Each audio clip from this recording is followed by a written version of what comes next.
I am not teaching, I am publicly learning. But hi and welcome to Learning for Life in UK Test part 229.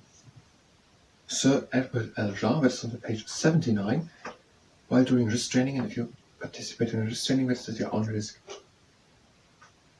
So we were talking in the last part about the 8 planets, because Gustav Holst had written a suit, and for every one of the 8 or 9 planets he had written something, and the 8 planets are Mercury, Venus, Earth. Yes, Mercury, Venus, Earth, Mars, Saturn, Jupiter, Uranus, Neptune, and then was Pluto. So, Mercury, Venus, Earth, Mars, Saturn, Jupiter.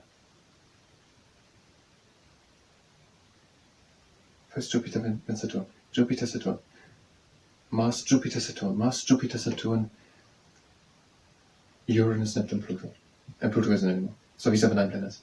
And they are in the solar system. So we're having the Sun out there somewhere. And then there are 8 planets around them, and the Earth is one of them, the Earth is the third one. So the Sun is in the middle, and then there are 9 planets. And there's first Mercury, then Venus, and then Earth. I'm just right now wondering, maybe I should explain that to you. So I'm wondering, are they close to the Earth and then all close to the Sun and then all like that? Or is it more like that's the closest one? Mercury is actually somewhere here, and the planets are all then on that scale. So I'm just wondering about the scales. Because I have a slight suspicion that all the 9 planets are more or less pretty close together. But no matter where they are pretty far away from the Sun. But in a way it would also make sense if they are... No, they must be pretty far away. If they would be closer, we would be sucked in. So my guess is that all 9 planets are more or less pretty close together. So it's not the Sun is here and then becoming all 9 or 8.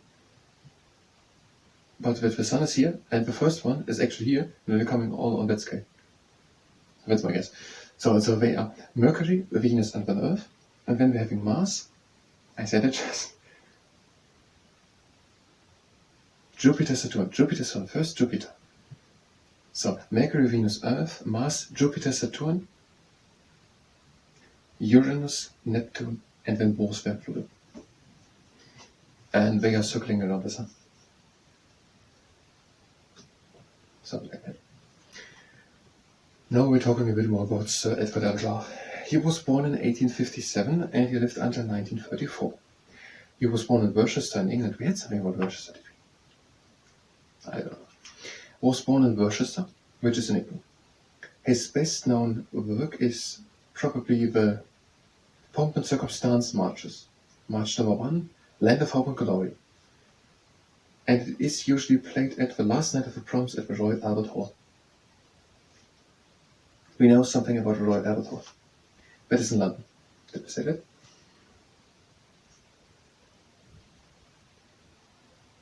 I don't know. We said this. Yes, it is in London. They said it. So it is in London. The Royal Albert Hall is in London. It's a big building. And there happens the last night of the proms. And since 1927, it is organized by the BBC, the British Broadcasting Corporation. And their 8 weeks long are many concerts.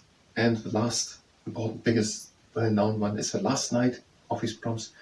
And there is then played, for example, Pomp and Circumstance Marches, March number 1, Land of Hope and Glory.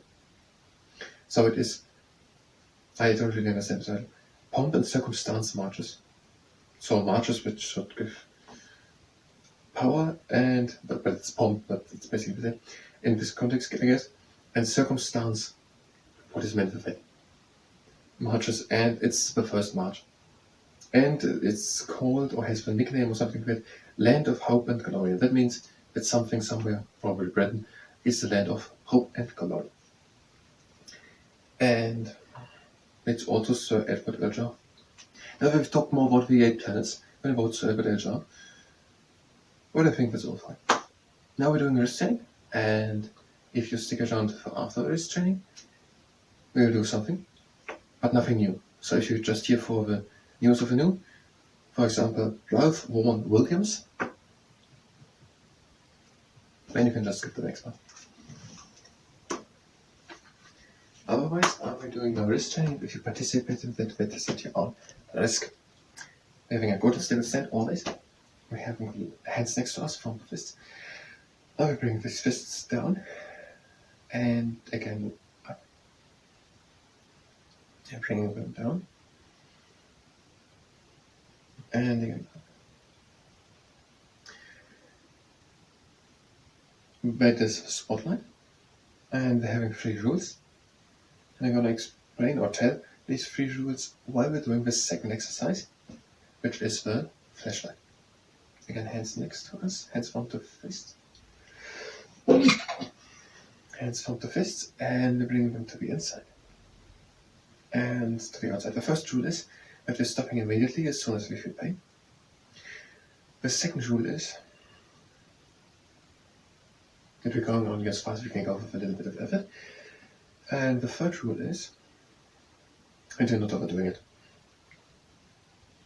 So let's say that this one will be the last time. Now we're doing the magician. Flat hands next to us, and we bring these flat hands to the inside and to the outside.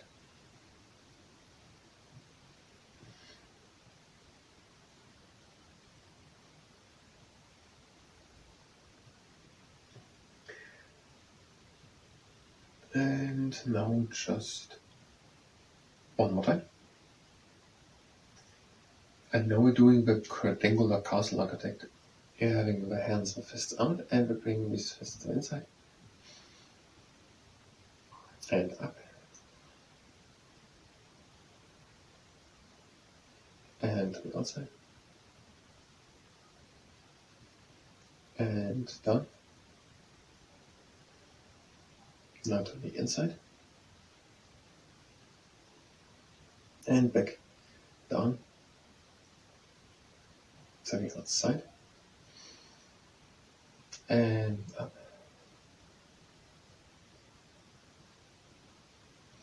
And to the inside, and that was the last movement. Now we're doing the crab anxious to a fever.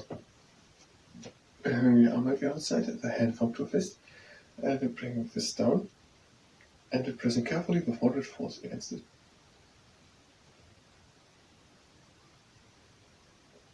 Now we're pulling from the outside.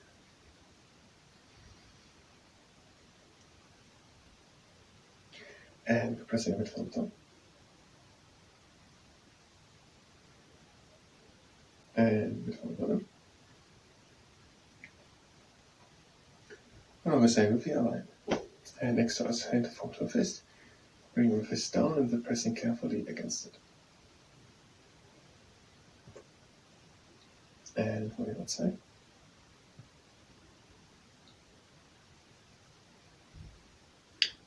And from the top.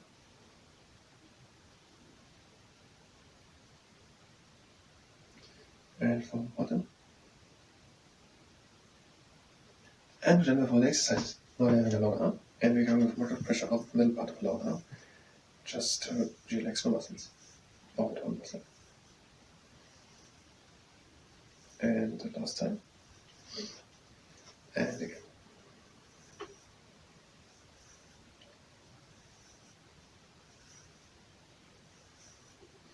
And the last time. Now we're having 7 minutes, and we want to list 15 inventions. So the first invention was a television that was JLB, John Logie Baird, in the 1920s developed, and in 1932 first test from London to Glasgow. Then there was Sir Robert Watson Watt. He made radar, or he had the idea that radar could actually find airplanes, and it was first successfully tested in 1935. And based on these ideas or something like that, did once more upon Sir Bernard Lyell at Jodrell in Cheshire built the radio telescope, the largest of the world, which is also still in use. And when we had Alan Turing with the Turing machine developed in the 1930s, that was to, what did we say? We did at least say that it's the base of computers. I don't know what we said to it. What it was doing then. It was decoding the codes. Now, and when we have, let's say the jet engine, that was in the 1930s, and the jet engine was Sir Frank Whittle. Then the 1953, the structure of the DNA code discovered in Cambridge and London University by, they said DNA, when it was Francis Crick. And when we had John McLeod co-discovered insulin. Who told when? Maybe next time we'll look it up. And when we had, it's someone else, we had the year of the Concorde, 1969, Britain and France. Then we had the Harrier jumper jet that was just developed, nothing else was happening with. Then we had Sir Christopher Cockerell, the Hoovercraft. Then we had the IVF therapy, that was 1978, and it were Patrick Steptoe and Sir Edward Roberts. Then we had cloning, that was Keith Campbell and Sir Ian Wilmot. Then we have Peter Mansfield with the MRI. Cloning was 1996. MRI, did he have a date? And when he had the first Christmas dates are Christmas Day in 1990. That was Sir Tim Berners-Lee. No, what did we forget? Alexander Fleming, penicillin, 1928.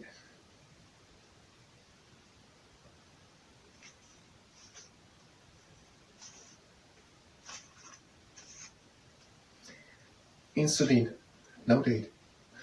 It's easier if we had a date, then we would not. We're going to do it next week again. No date to MRI. Yes, yeah, James Gould for the cash dispensing ATM. I forgot for the last time also. But it is. So I don't have anything new. Then to the next part where we have Ralph Owen Williams. I thank you very much, and to Ralph Owen Williams.